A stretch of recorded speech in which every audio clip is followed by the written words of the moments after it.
antara doa yang diajarkan Nabi, ya muqallibal qulub, engkau yang membolak-balikkan hati, tsabbit qulubana, kokohkan hati kami, ala dinik, dalam agamamu, wa ala ta'atik, dalam ketaatan kepadamu. Wahai Mu'adz bin Jabal, nanti engkau akan bertugas ke Yaman, mengumpulkan zakat dan berdakwah, engkau akan sibuk. Maka baca doa ini supaya hatimu istiqamah. Allahumma a'inni, tolong aku ya Allah, ala dzikrika, supaya hatiku selalu berzikir mengingatmu, wa syukrika, selalu bersyukur kepadamu, wa husni ibadatik, selalu beribadah dengan ibadah yang terbaik. Hidup ini singkat, tapi resiko yang akan diterima di alam barzakh begitu lama. Dan yang lebih lama lagi adalah ketika nanti akan berhadapan dengan Allah Subhanahu wa ta'ala. Faman kana yarju liqa'a rabbih, siapa yang yakin bahwa dia akan berjumpa dengan Allah Subhanahu wa ta'ala, falyamal amalan salihah, maka di antara bekal hanya amal saleh. Tapi amal saleh itu pun akan hilang seperti debu dihembus angin. Wala yusyrik bi'ibadati rabbih ahada, jangan pernah mempersekutukan Allah Subhanahu wa ta'ala. Lain asyrakta, kalau kau persekutukan Allah, la yahbatanna amaluka, maka semua amalmu gugur. Seperti pohon kayu yang daunnya rindang, dihembus angin puting beliung, lalu kemudian gugur daun-daunnya, yang tinggal hanya batang kayu dan ranting-ranting hampa. Begitulah ketika amal yang banyak tapi kemudian tidak bertauhid kepada Allah, maka di antara doa yang diajarkan Nabi sallallahu alaihi wasallam mengucapkan la ilaha illallah Muhammadur Rasulullah sallallahu alaihi wasallam pada saat malaikat maut mencabut nyawa. Kalimatu haqqin 'alaiha nahya, dengan itu kita hidup, wa 'alaiha namutu, dengan itu kita mati, wa biha nub'atsu, dengan itu kita akan dibangkitkan di padang mahsyar menghadap Allah Subhanahu wa ta'ala. Kalau sampai hari ini ada orang hidup nikmat, tapi hidup itu bisa menjadi laknat. Kalau sampai detik ini masih sehat, nikmat, tapi sehat akan diminta tanggung jawab, dia bisa menjadi laknat.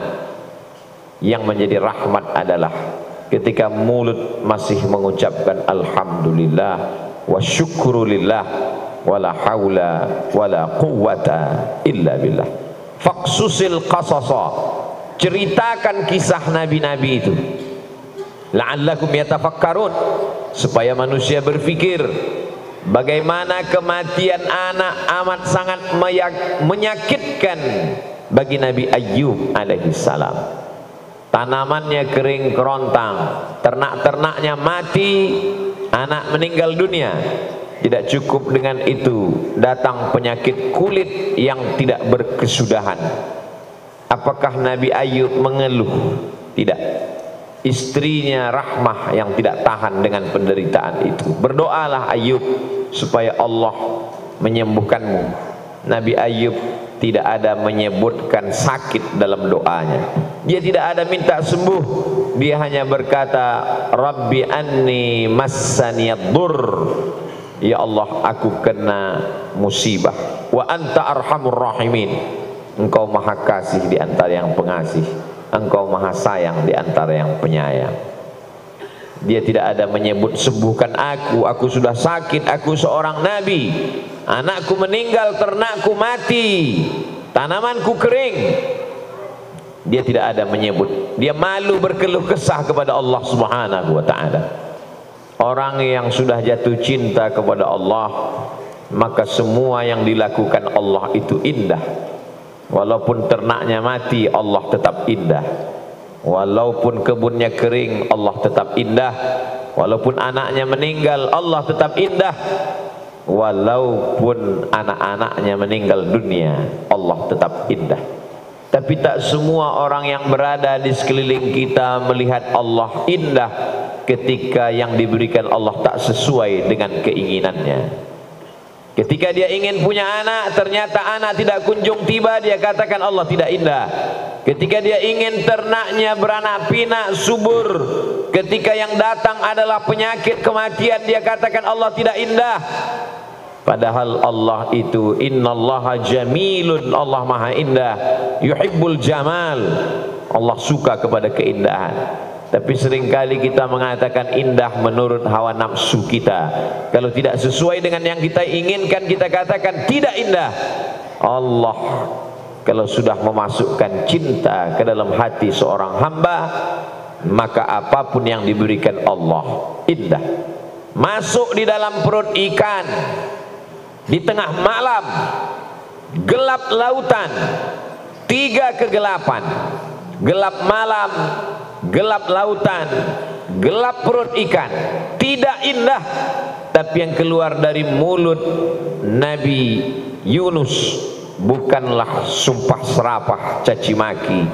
Yang keluar dari mulutnya kata-kata yang indah. La ilaha illa anta subhanaka inni kuntu minadh dhalimin. Orang kalau sudah sampai pada tingkat cinta kepada Allah, maka semua yang dilakukan Allah terhadap dirinya indah. Seperti orang jatuh cinta terhadap bayi yang tidak berdosa. Datang bayi itu memukul wajahnya, dia tersenyum. Bayi itu mengencinginya, dia tertawa. Kenapa? Karena bayi tidak berdosa. Bayi bukan Tuhan. Bayi hanyalah hamba Allah, belum ada dosa pada dirinya. Semua yang dilakukan bayi itu indah. Kenapa? Karena orang tua sudah jatuh cinta kepada bayi. Bagaimana ketika Qais yang jatuh cinta kepada Laila, bersemayam cinta itu di dalam hatinya, maka semua pada diri Laila dia lihat indah. Syair-syair itu selalu dijadikan ulama sebagai dalil pembuktian bahwa kalau cinta manusia begitu indah, apalagi cinta Allah yang menciptakan manusia. Orang yang belum sampai kepada level cinta itu berkata dia gila, padahal sebetulnya adalah dia sedang tergila-gila dengan Allah Subhanahu wa ta'ala. Janna jununuhu, tertutup akalnya. Orang menyangka dia sedang terpukau, padahal sebenarnya hatinya sedang jatuh cinta kepada Allah Subhanahu wa ta'ala. Siapa yang cinta pertama kali? Allah. Yuhibbukum, Allah mencintai mereka. Wa yuhibbuna, mereka membalas cinta Allah Subhanahu wa ta'ala.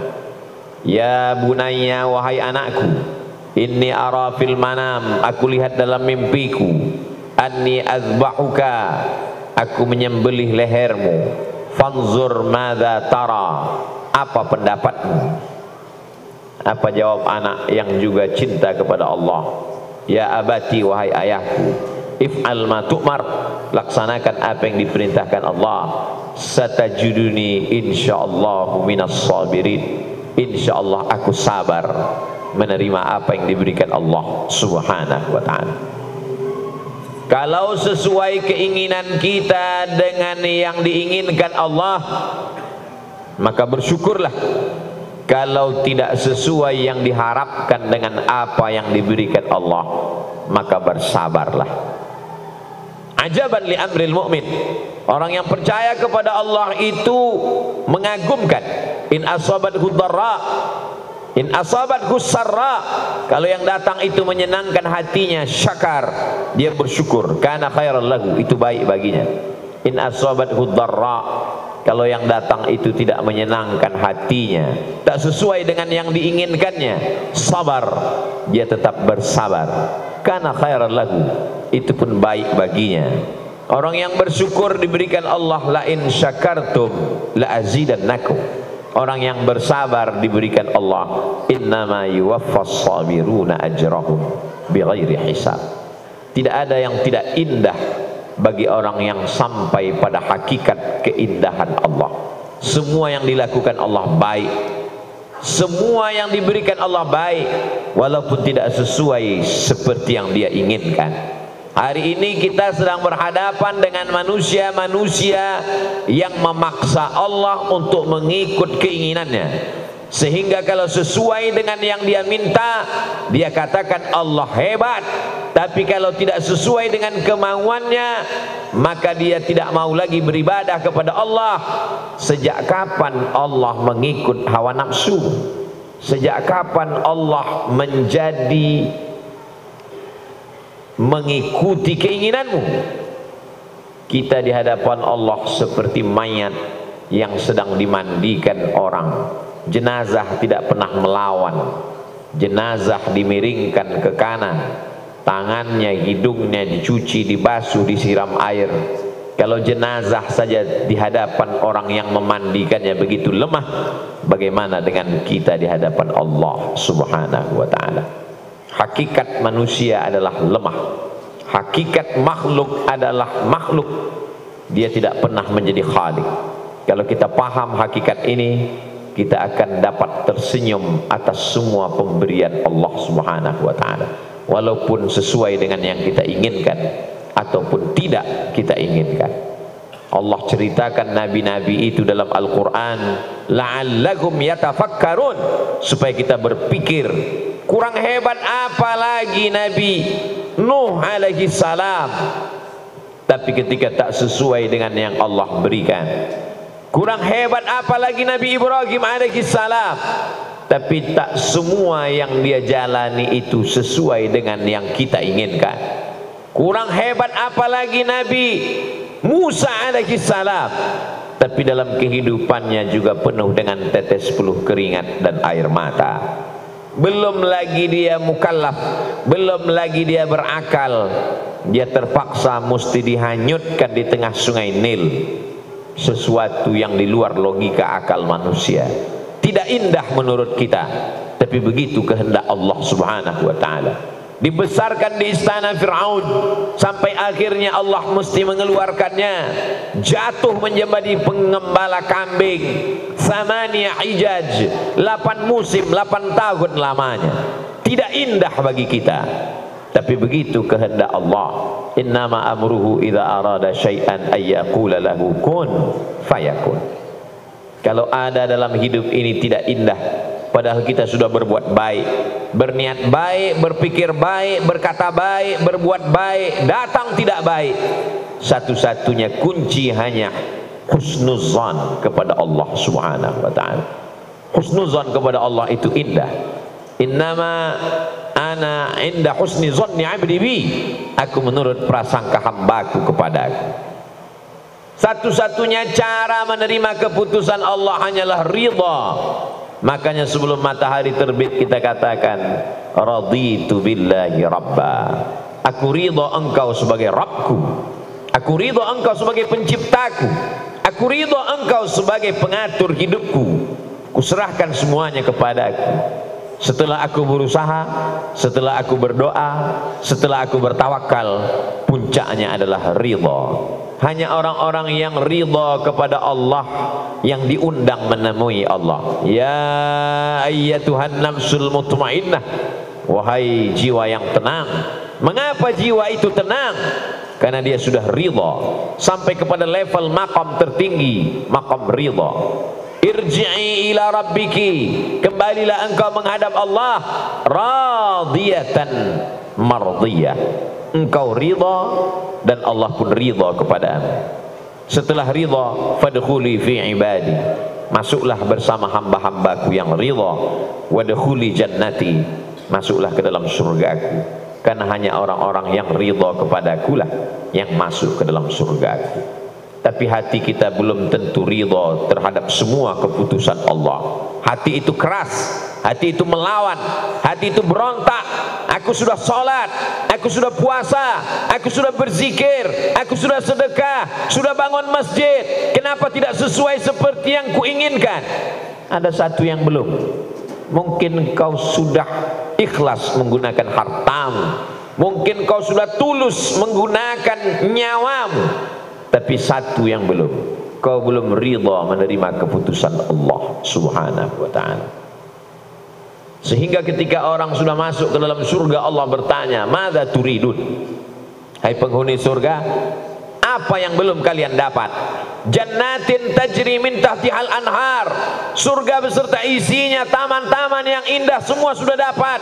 Apa yang belum? Penghuni surga menjawab, ada yang satu yang belum ya Allah, ridhaka, kami belum dapat ridhamu. Kata Allah, ridhaku hanya diperoleh orang yang ridha menerima segala keputusanku. Berat, sakit, tapi dia tetap tersenyum karena dia tahu bahwa yang memberikan ini adalah Allah. Rencana Allah jauh lebih indah. Kata-kata terlalu mudah diucapkan lidah, tapi ketika sampai dalam diri kita, yang membuat kita ridho itu pun hanya Allah subhanahu wa ta'ala. Kita hanya mampu berkata la haula wala quwwata illa billah. Barakallahu li wa lakum fil Qur'anil azim, wa nafa'ani wa iyyakum bima fihi minal ayati wadh-dhikril hakim, wa taqabbala minni wa minkum tilawatahu innahu huwal ghafurur rahim.